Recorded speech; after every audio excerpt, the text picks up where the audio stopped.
indeed. Right, gather round if you're here for the last guided tour of the day. Come closer. Not that close, ladies.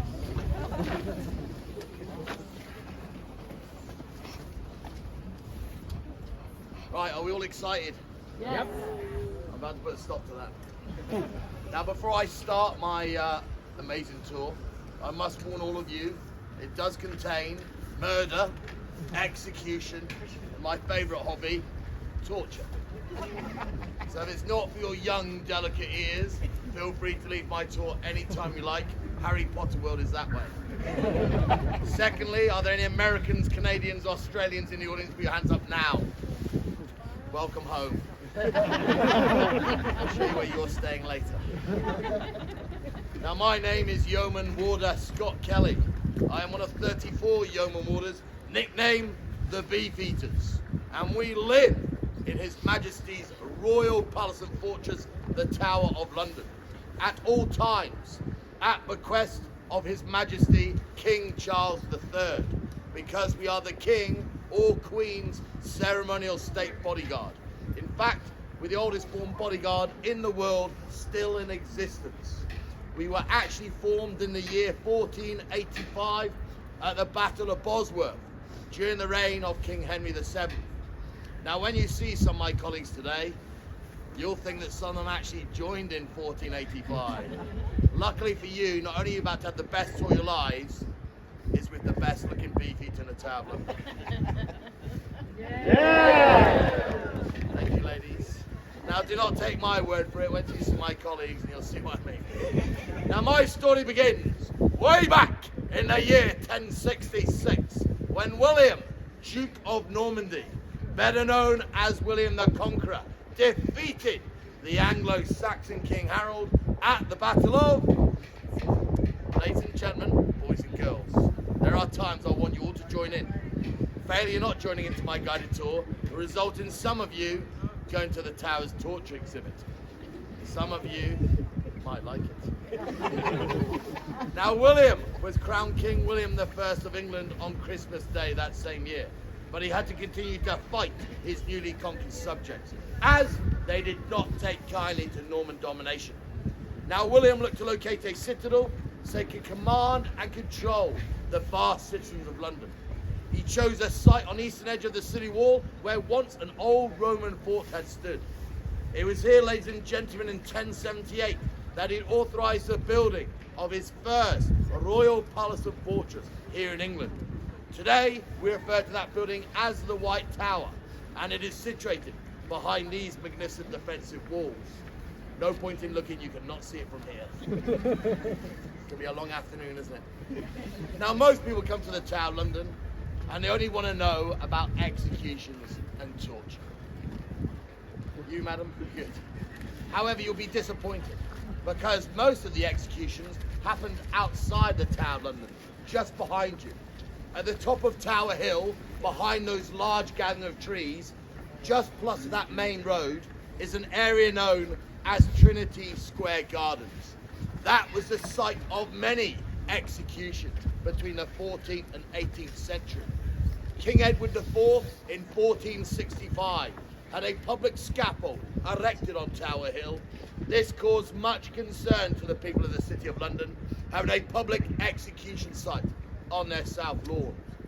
Now, over the years, no less than 75 men of noble birth were to lose their heads up there by means of a solid block of oak and an axe.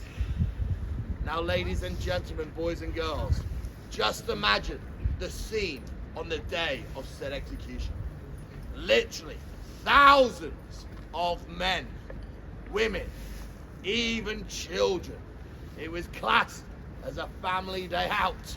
Without the popcorn, would be gathered on Tower Hill around a raised platform known as a scaffold to witness the proceedings. Now, the prisoner, having said his final speech and prayers, would kneel down, placing his neck on a block of solid oak. He would then give a word or a signal to the executioner stood next to him. The executioner would bring the axe, crushing down, hopefully beheading his victim with one stroke, which, let me tell you folks, rarely happened.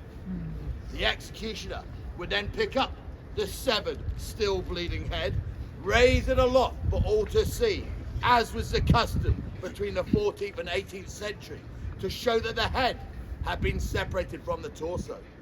Now, most of you will notice I picked this gentleman's head up by his hair. What would I have done if he was a bald man? Ears? No. Nose? Far too cute. The preferred and my select chosen method, inserting. Oh, you paid for this. But the best part about that, children, is he could have played with his eyes. Fortunately, this young man has a good head of hair, and as the executioner did back then, he would hold it aloft. He would then turn to the crowd in front of him and proclaim, "Behold the head of a traitor! So die all traitors! God save the king!" At this moment in time, all the crowd gathered around the execution site would go wild with excitement.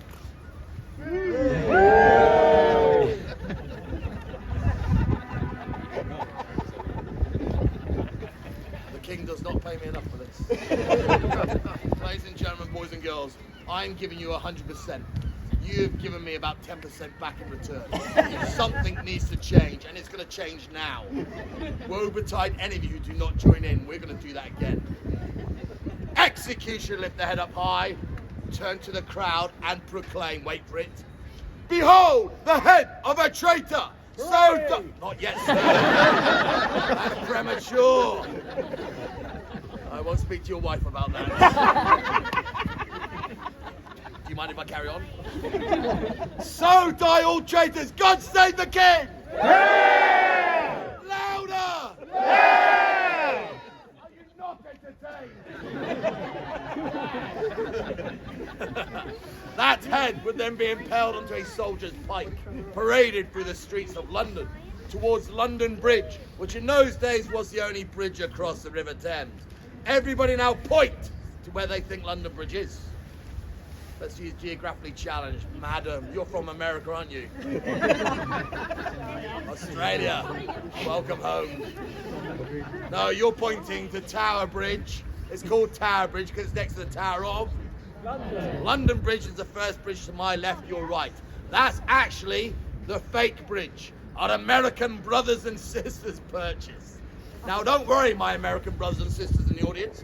I'm going to rip into you a lot on my guided tour today. But that's only because I love you all, remember that. Now, that head would have been placed onto a soldier's pike, paraded through the streets of London towards London Bridge, where it would have been displayed above the entrance as a sign of the fate that awaited all would-be traitors. Meanwhile, the bloody headless corpse, which is still violently twitching, oozing copious amounts of blood, children, you get the idea, would be taken off the wooden scaffold, thrown into a small handcart, brought back into the Tower of London, where it'd be quickly buried in an unmarked grave beneath the floor of the Chapel Royal St. Peter ad Vincula. Now, the route that headless corpse would have taken is exactly the same route all of you are about to walk. Only, fortunately, all of you will keep your head attached to your body. However, to enter this magnificent fortress, every single one of you has to walk beneath the archway of the Bywood Tower to my right. Now, the Bywood Tower dates from 1280. As you walk underneath that archway, look up. You'll see the spikes of a portcullis or Norman dropgate, one of two portcullises that remain in the Tower of London. Both are in full working order, although this one here is my particular favourite because it dates from 1326. It also weighs an impressive 1.5 tons. Now, the reason why I, every day, walk through that archway extremely quickly is because the rope that's holding the portcullis up also dates from 1326. One day, that rope is going to break. Hopefully, on some French students. Too soon? Too soon? Any French amongst you? Put your hands up. Any French? Any French in the audience? Ah, bonjour, ça va bien? Ah, mademoiselle, you are very welcome here. I got more coming your way. You will also notice 3 circular holes drilled into the stonework above your head. These are called murder holes! Yeah, and it would be used to pour boiling oil or hot sand onto any would-be attackers trying to break in. Now, for me to lead a body of men, women and children into this fortress, more importantly my home, as I am a sergeant major, but more importantly, the King's ceremonial state bodyguard. Thank you, ladies. I have my very own war cry. My war cry is huzzah! After 3, I want your best huzzah, or I'm not taking any of you. 1, 2, 3. Huzzah! Rubbish, louder. 1, 2, 3. Huzzah! Right, let's go. Move fast, stay low.